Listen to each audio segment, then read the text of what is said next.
Aquí en el aeropuerto de Camagüey, el jefe máximo del movimiento revolucionario 26 de julio, doctor Fidel Castro Ruz, va a formular aquí ante las cámaras de CMQ Televisión importantes declaraciones para... ¿Por la corriente se acabó ahí? No, ahora volvió otra vez. Ahí te hace bien, pero no importa, está ahí, sigue. Aquí ante las cámaras de... Hoy, a los escasos 2 años, tengo yo también la traslado al pueblo ya su mensaje de victoria. A las 12:30 se rinden los soldados de la dictadura que tienen posiciones especiales en el... ¡Atención! ¡Última hora! Tomaron las ciudades de Guayo, Cabaiguán y Silueta en la provincia de Las Villas. Ocupadas infinidad de armas largas y muchos prisioneros por las fuerzas que comanda Ernesto Guevara conjuntamente con el directorio revolucionario. Repetimos, última hora, tomadas las ciudades de Guayo, Cabaiguán y Silueta en la provincia de Las Villas. Ocupadas infinidad de armas largas y muchos prisioneros. Atención, columna 2, columna 2, columna 2. Camilo, aquí Sánchez. Camilo, aquí Sánchez. Mientras eso ocurría, yo estaba encontrado en América en ese momento, estaba preparando las tropas para avanzar sobre Santiago, cuando me informan de que había dicho Radio Progreso que Batista se había ido. Claro que no era totalmente una sorpresa, porque el día antes yo le había enviado un ultimátum anunciándole que se rompían las hostilidades. Le habían enviado a la Plaza de Santiago de Cuba para que se lo comunicaran a Cantillo, porque él ya, yo me di cuenta de la traición de él desde, 24 horas antes del 31 de diciembre, a las 3 de la tarde, fecha y hora en que se había trazado todo un plan de acción, de acuerdo con el apoyo incondicional, porque de otra manera no se hubiera aceptado el apoyo, que iba a darle a la revolución. Y al darme cuenta de eso, inmediatamente me escribí, y nos cruzamos algunas cartas que yo las he leído por radio, documentos que prueban de manera absoluta la traición de Cantillo. Yo le mandé un ultimátum y le dije que hasta si pasaba las 3 de la tarde del 31 de diciembre avanzaríamos resueltamente sobre Santiago. En Santiago se hubiera librado una batalla muy dura porque habían 5.000 soldados aproximadamente, y artillería, tanques. Aquí Radio Rebelde a las puertas de Santiago de Cuba. Dentro de breves instantes daremos nuestras orientaciones al pueblo.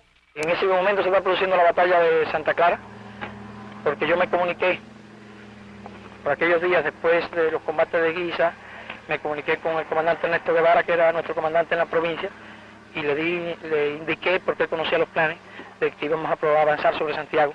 Y era muy importante, cuando él salió de la Sierra Maestra, el objetivo estratégico del avance de las columnas hasta Santa Clara era precisamente apoyarnos a nosotros cuando avanzáramos sobre la capital.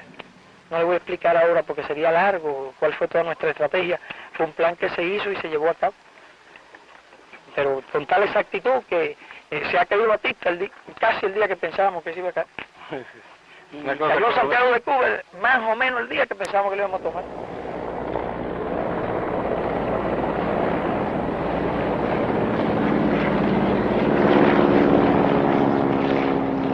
Aquí Radio Rebelde, desde las puertas de Santiago de Cuba. Se acaba de anunciar desde el campamento de Colombia que el tirano Batista ha huido. Me comuniqué con el comandante Camilo Cienfuegos y le ordené que avanzara inmediatamente. Él acaba de tomar Yaguajay y le dije que a lo más tardar en 2 horas tenía que tener los hombres en marcha sobre la capital. Y le dije sencillamente que tomara Colombia. A Camilo se le podía dar esa orden. Le dije ¿Se la cumplía? Sí. Le dije que marchara con 500 hombres con armas automáticas y que tomara Colombia, que se comunicara otra vez conmigo cuando estuviera en Colombia. Inmediatamente me reuní con los compañeros de la dirección del movimiento y acordamos dar la orden de huelga general para el día siguiente. Y a Santiago la vimos para las 3 de la tarde. Y un ultimátum a la ciudad, para que a las 6 de la tarde, si no le ponían las armas, nosotros atacábamos.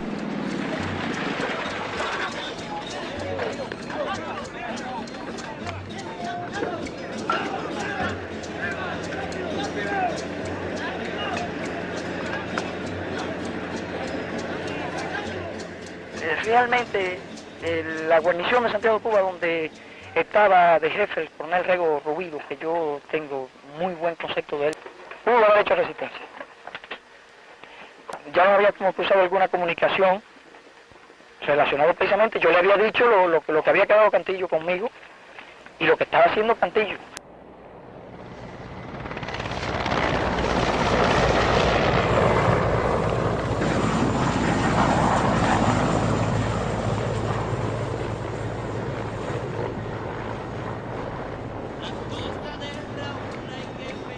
el coronel Rego Rubido. La actitud de él fue hacer contacto con nosotros. También por parte de la Marina hubo una actitud similar. La fragata Maceo se comunicó con nosotros y nos dijo que se ponía incondicionalmente a nuestras órdenes. Nos hicimos contacto con el coronel Rego. Entonces yo le dije que yo quería reunirme con todos los oficiales de la guarnición de Santiago de Cuba para hablarle, que yo no quería más que hablarle. Yo estaba seguro que los planteamientos míos serían aceptados por ellos. Puesto que yo consideraba que tenía toda la razón y que le iba a hablar en términos que eran precisamente lo que más le convenía a la República y a ellos.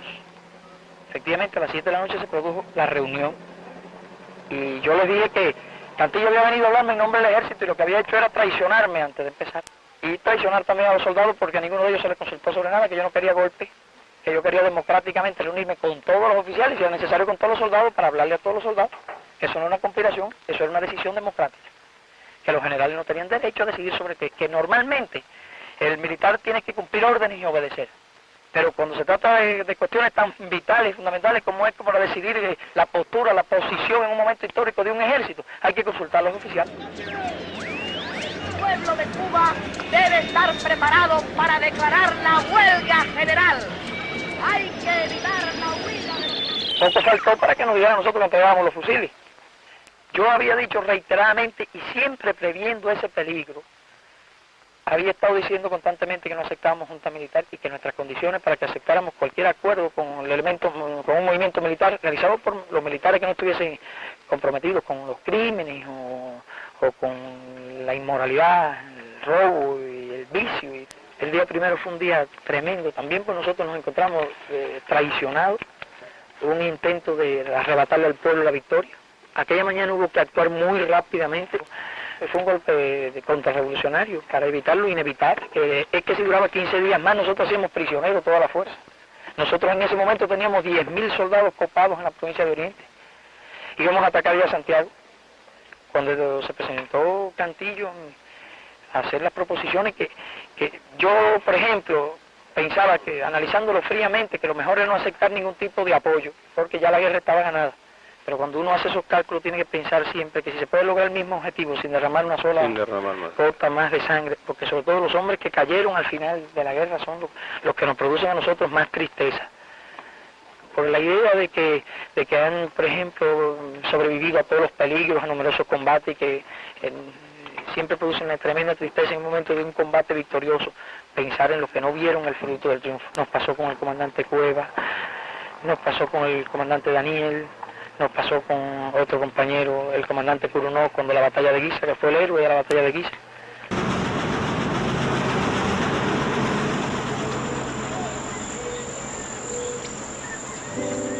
Nosotros hemos vivido hace tiempo bajo un gran impacto emocional. Un poco nos hemos acostumbrado a circunstancias excepcionales como esa. También, por ejemplo, desde nuestra partida de México, la travesía, el desembarco, cuando desembarcamos en unos pantanos, yo llegué a creer que era un callo, hasta que por fin descubrimos que se pudo salir con mucho trabajo, los primeros reveses, el quedarme con 2 hombres y 2 fusiles durante casi 15 días, tratando de hacer contacto otra vez, reagrupar a los primeros combatientes, buscar las armas que se habían perdido, todas las peripecias de la lucha, las primeras victorias, desde las más pequeñas hasta las más grandes, desde el combate de La Plata hasta la ocasión en que hace apenas 6 meses nos vimos en la necesidad de combatir contra 14 batallones de infantería bastante bien armados, con solo 300 hombres y 5.000 balas de reserva. Yo me explico un poco la emoción del pueblo, el delirio, la alegría delirante del pueblo, solamente por lo cruel que fue la tiranía. Yo le decía a un periodista que esa alegría era la medida de lo cruel y lo inhumano que había sido el régimen de Batista. Y es necesario además dar un ejemplo. Cuando se actúa con justicia, pues aún hasta las personas allegadas de alguna persona que ha cometido decenas de crímenes comprende que no quedaba otra alternativa y ni siquiera quede ese rencor. Considero que el reconocimiento y el cariño que nos ha demostrado el pueblo es superior a cuantos méritos podamos tener nosotros.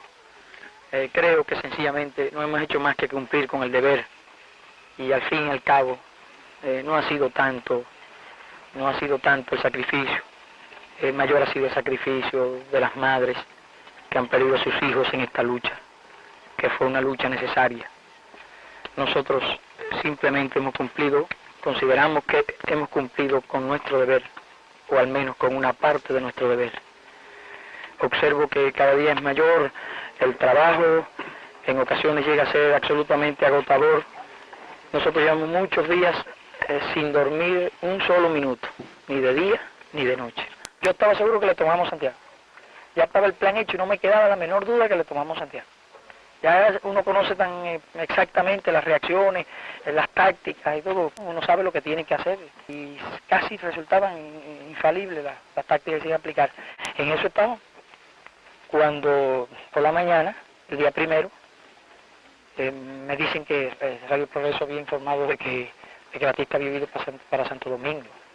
Y como siempre se dicen tantas bolas, hay veces que la gente oye una cosa y por lo general uno siempre me oye con escepticismo la noticia y yo inmediatamente la mando a comprobar. A la media hora se comprobó la noticia de que Batista había ido y que había una junta y que Carlos Manuel Piedra era presidente. Yo de inmediato, sin perder un minuto, redacté la declaración y salir para donde estaba la planta móvil nuestra, que ya estaba instalada en Palma, y fue cuando lancé la proclama de que se había producido un golpe, que ese golpe era muy sospechoso, que no lo aceptábamos, y fue cuando le di la orden entonces a todas las columnas que avanzaran sobre los pueblos, que atacaran, y que no dieran otra tregua como no fuese para la rendición. Yo sabía que dado el estado moral de nuestra fuerza en ese momento, la orden de avanzar sobre los cuarteles se convertiría en un desastre total para el régimen, porque Cantillo era la continuación del régimen. Y estaba completamente seguro de las consecuencias. Claro que podía producirse batallas sangrientas. A mí me preocupaba, me dolía que se fueran a producir aquellas bajas. Cuando me estaba moviendo sobre Santiago, a mí me daba mucha gracia, porque yo oía por radio el anuncio de que el pueblo estaba lleno de júbilo, de que en las calles estaban las banderas del movimiento y las mujeres vestidas de rojo y negro, en señal de triunfo, por el triunfo del líder de la revolución y por el triunfo de Fidel Castro. Yo decía, pero ¿cómo será el triunfo mío y yo lo que estoy avanzando sobre una ciudad que tiene 5.000 soldados? O sea, una situación muy curiosa.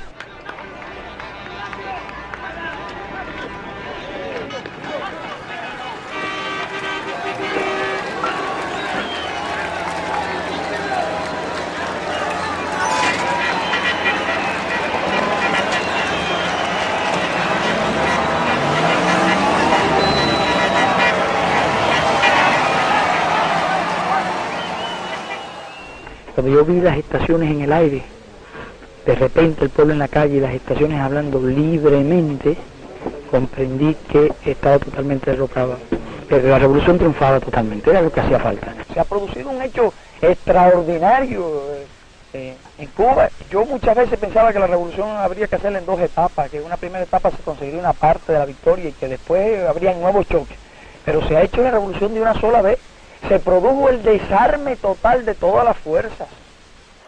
La historia de estos 2 años de lucha es la historia de una serie de errores por parte de nuestros enemigos, de subestimar al adversario. Esta gente subestimaron al pueblo de Cuba y subestimaron a los rebeldes muchas veces y los volvieron a subestimar a última hora. El jefe máximo del movimiento revolucionario 26 de julio, con la gloriosa columna número 1, se dirige ya hacia La Habana y va a formular aquí importantes declaraciones para todo el pueblo. Asegurado el triunfo en todo el país,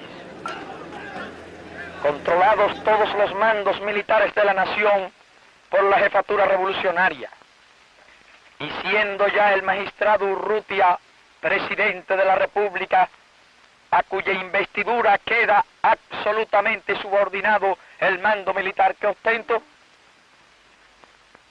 restablecidos en la República la libertad y el poder civil en toda su plenitud, solicito de los líderes obreros y de todos los trabajadores, así como de las clases vivas, el cese de la huelga general revolucionaria que culminó en la más hermosa victoria de nuestro pueblo.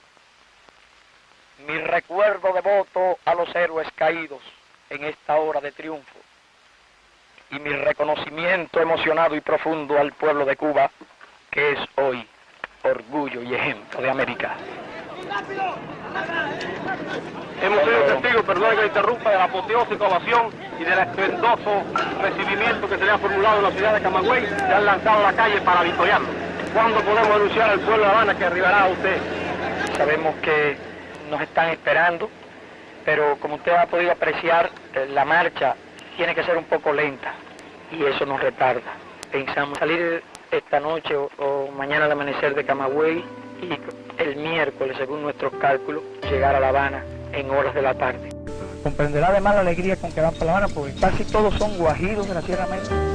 Y ven La Habana, pues casi como la culminación de aquellos sueños, ¿verdad?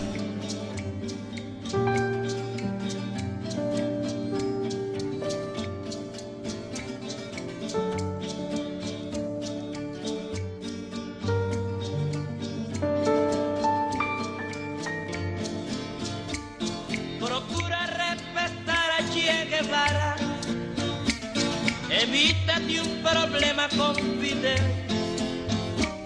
Las cosas de Raúl hay que pensarlas, los rebeldes son difíciles de coger.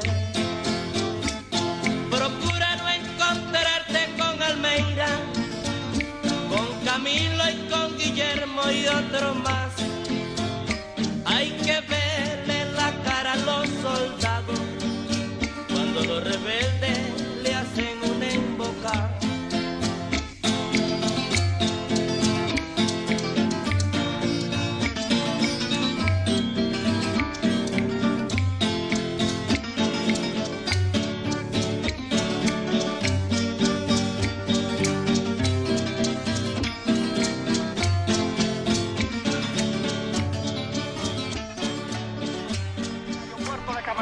El jefe máximo del movimiento revolucionario 26 de julio, doctor Fidel Castro Ruz, que acaba de liberar a Cuba de la opresión y de la dictadura con una genuina revolución de la juventud y de todo el pueblo. El doctor Castro y sus compañeros, que están realizando un apoteósico recorrido por toda la isla desde Santiago de Cuba, con la gloriosa columna número 1, se dirige ya hacia La Habana y va a formular importantes declaraciones para todo el pueblo.